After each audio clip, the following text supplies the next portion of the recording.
ओम नमः शिवाय। स्वागत है आप सभी का आपके अपने चैनल में और आशा करती हूँ आप सभी लोग बहुत अच्छे होंगे, खुश होंगे, प्रसन्न होंगे, स्वस्थ होंगे।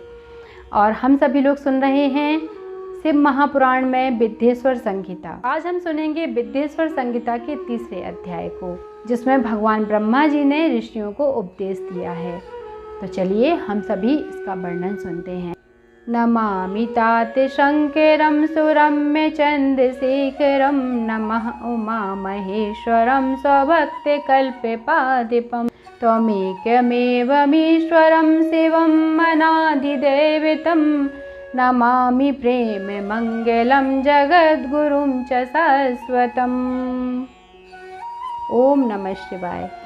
श्री सूत जी के वचनों को श्रवण करके ऋषि जनों ने विनम्र होकर कहा, हे मुनि, आपने हमें जिस परम कल्याणकारी शिव पुराण के संबंध में बताया है उसे हमें सुनने की प्रबल इच्छा है।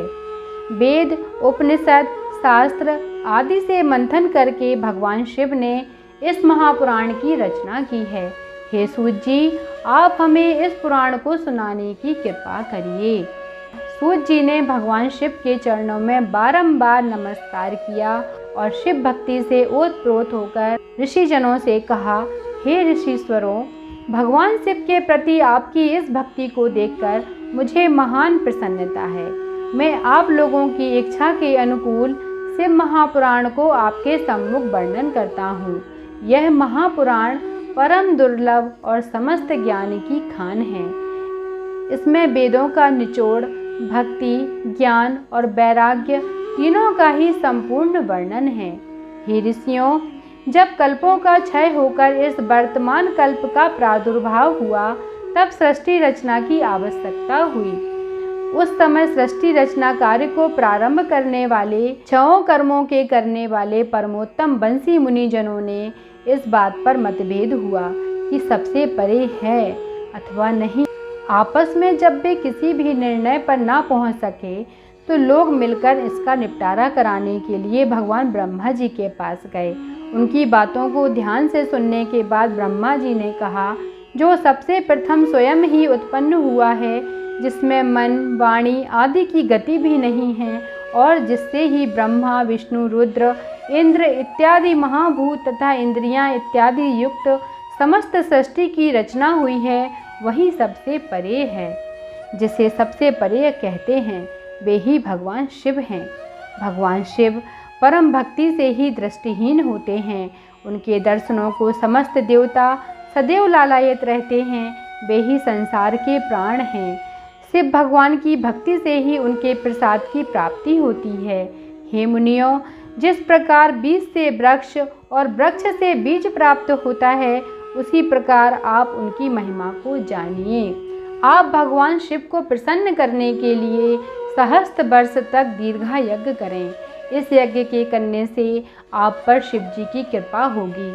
आपके प्रश्न का उत्तर प्राप्त होगा। आपको साध्य और साधन का अमोघ ज्ञान प्राप्त होगा। ब्रह्मा जी के ऐसे वचनों को सुनकर मुनिजनों ने कहा, हे पितामह, आप कृपा करके हमें साध्य और साधन का ज्ञान कराइए। तब ब्रह्मा जी बोले, इस श्लोक में साध्य शिव पद और साधन शिव चरणों की उपासना है। शिवोपासना को साधन बनाने वाले साधक को चाहिए कि वह सर्वथा निष्प्रह रहे। इस प्रकार शिव चरणों की उपासना करने वाला शीघ्र ही शिव भक्ति प्राप्त करता है। भगवान शिव प्राणी को उसकी साधना के अनुसार फल देते हैं। इस साधना के संबंध में भगवान शिव का भी अपना निर्देश है। उसके अनुसार कानों से सुनना, मुख से कहना और मन से मनन करते रहना तीनों ही क्रिया साधन हैं। देवादिदेव महादेव परम कीर्ति वाले हैं। वे सदैव श्रवण करने, वर्णन करने तथा मनन करने योग्य हैं। अतः साधक को चाहिए कि वह शिव भक्ति में लीन होकर सदैव उनका ही कीर्तन करे, महिमा श्रवण करे और मन में उनके चरण कमलों का ध्यान धारण करता रहे। इस श्रेष्ठ साधना द्वारा ही प्राणी अपने साध्य शिव चरणों को प्राप्त कर सकता है। शिव चरण प्राप्त करने के पश्चात प्राणी को किसी वस्तु की चाह नहीं रहती है। इससे समस्त फल स्वतः ही प्राप्त होते रहते हैं बुद्धिमान जन पहले गुरुमुख से शिव महिमा को श्रवण करते हैं, फिर गुरुमुख से सुनी शिव महिमा को स्वयं अपने मुख से अन्य प्राणियों को श्रवण कराते हैं।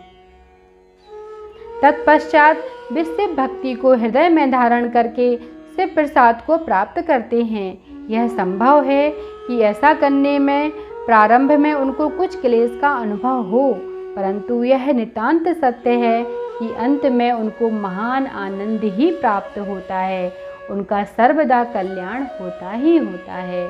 तो इस प्रकार हमें भी शिव महापुराण का नियमित पाठ करना चाहिए, जिससे हमें भगवान शिव की भक्ति प्राप्त हो, उनके चरणों के दर्शन हमें भी प्राप्त हों। आप खुद भी श्रवण कीजिए और दूसरों को भी श्रवण कराइए। अपने घर में प्रतिदिन पाठ कीजिए और अपने बच्चों को और अपने परिवार वालों को भी इसका श्रवण जरूर कराइए, आपको बहुत अच्छा लगेगा। और इस प्रकार शिव महापुराण में विद्येश्वर संहिता के 3रे अध्याय का यहीं पर समापन होता है। नेक्स्ट वीडियो में हम विद्येश्वर संहिता के 4th अध्याय का वर्णन सुनेंगे। तो आप सभी लोगों से प्रार्थना है कि आप सभी लोग इसी तरह से जुड़े रहिए। ओम नमः शिवाय। हर हर महादेव।